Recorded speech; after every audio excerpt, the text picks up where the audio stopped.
ko nga katong mga tao nga nag-una dinhi kaganina sa pagpaminaw sa City Palabras, naludya na yung tawag paminaw, tiaw, alauna po na sila nagsugod nga re, o niya daghan nga mga pamalandong nga atong nadungog. Kining adlawa, bisan gitawag kini og Good Friday, apan kasagaran sa atong mga mabati, mao ang tema sa kaguol, kasakit, sakripisyo, o kamatay. Kasagaran kung labi na kung maminaw ta sa taas nga ebanghelyo, nga ang uban excited na gani nga munaog, wa pa gani mahuman ang gospel, nag-una-una na, no? Ambot o sa gidalian. But anyway, no? Mura siya og tungod kay kanunay nato nga nabati, kanunay nga murag familiar na nga hibaw na kung say sunod, mahitabo na. Mura bitaw siya og nahimong mechanical, nga wala na siya'y feeling nga naka-attach sa mga nahitabo diha sa ebanghelyo. Kung mamalandong kita sa mga pagbasa og ebanghelyo, matud pa sa mga nagtuon sa Biblia, kinahanglan nga imog yun nga sudlan ang konteksto sa ebanghelyo. Imo gayud sudlan ang kasinatian sa ebanghelyo. Aron dili siya mamahimo nga mura ba daw drama ni Ramini ang batang bronsi. Magawa bitaw effect. Pero kung imong bation ang nahitabo sa ebanghelyo nga gidughang siya, no? Gidakop siya, gitaral siya, gipakaulawan siya, daw mura og mausab ang atong disposisyon kung kita maminaw sa mga pulong nga gisulti sa atong ebanghelyo. We are invited to enter into the real sense sa ebanghelyo nga atong nadungog. Nabitaw, kung diri ka sa mga bukid-bukid, panahon nga gamay by TV sa una, di ba? Magtanaw, maglikay-likay po rin tao, mga nananaw, diyan sa imo likod! Di ba? Likay! So, itaw, mura po sila naas TV. Ingon ana unta kung kita maminaw sa ebanghelyo, we enter into the real scene sa ebanghelyo. Aron atong mabati ang kasinatian, ang mga kasakit, ang mga emosyon nga nag-uban ni ining maong istorya. Ang invitation is not just to sympathize, but to empathize. Atong sudlan kung unsa man ang ilang gibati. Labi na si Kristo nga gilansang sa krus. Matod pa sa mga nagtuon sa Biblia, nga ang paglansang kang Kristo diha sa krus, dili lamang aron patyon siya.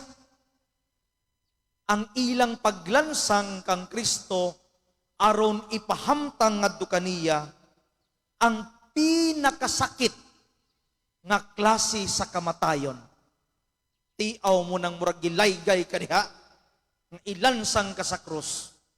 Kay kung pwede pa nga gusto ra nga patyon siya, idigi ipana rakan siya.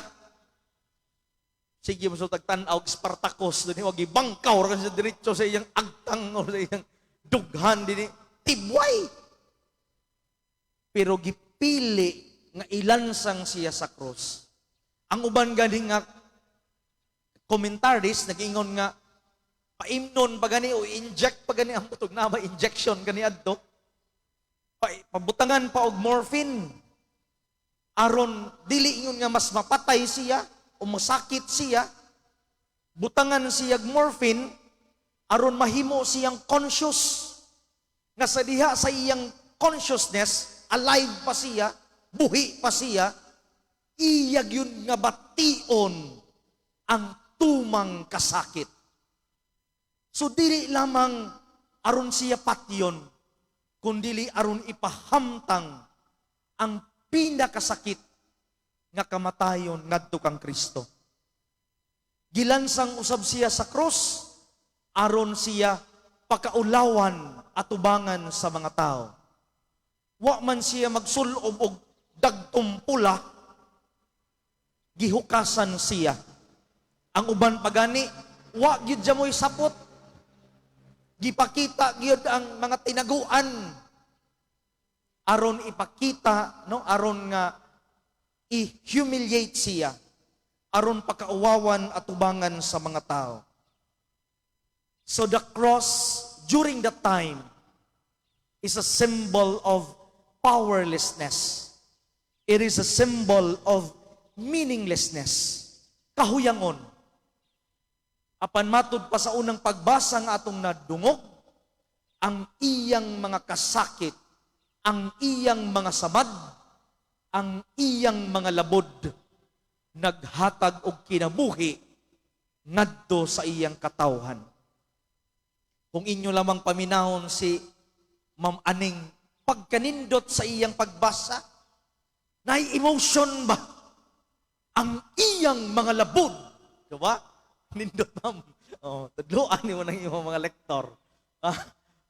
Naghatag og kinabuhi. Suwa mahuman ang dili mahuman ang cross diha sa powerlessness, diha sa meaninglessness. Tungod kay naghatag kini og kadaugan ngadto sa nagatuo kaniya. Naghatag kini kinabuhi ngadto sa mga tao nga gidaog-daog. We all experience violence. Kitang tanan, bisan pa nga ni gagmay pata, miagi ta sa daghan nga mga bullying, miagi ta sa daghan nga pagsura-sura, pagsungog-sungog, pagpakauwaw, daghan nga mga violence nga atong nahiaguman. Una sinati, mismo diha sa pamilya, pag-indigay, pag-away-away sa mga igsoon, pagsinumbagay sa mga bana o asawa. Na siguro yung mga asawa diri nga kaniadto sa parabayong bagilang bana, hindi pila ka black eye. Hindi pila ka oh? Hindi pila ka laparo. Hindi pila ka mga pamalikas o mga mayaot na mga pulong ang inyong nabati. Domestic violence. Daghan nga mga pagdagmal. Daghan usab karon mga sexual violence. Dili lamang diha sa kanang normal nga mga, di man na normal, kanang mga rape case, pero bisan diha sulod sa pamilya, adunay mga sexual violence. Daghan nga mga torture, pagpanglibak, pangdaot-daot, pagbutang-butang, blackmailing, bullying, pagpatay. Karon daghan ang mga kasinatian sa pagpusil. Wa laman nato hibaw pagpusil naman. These are all experience of violence. Apan luyo ni ining tanan, napayong nakalimtan, verbal violence. Na ay mga bana nga kusog mo yaw-yaw sa ilang mga asawa. Nakoy mga asawa nga mga yaw-yawan po sa ilang mga bana. Mga asawa. Ay, daghan mga asawa. O, nawid sa tubang, o. Napungot ng inyong mga bana. Balik-balik. Human na nga isyo, balik ko na sa verbal violence.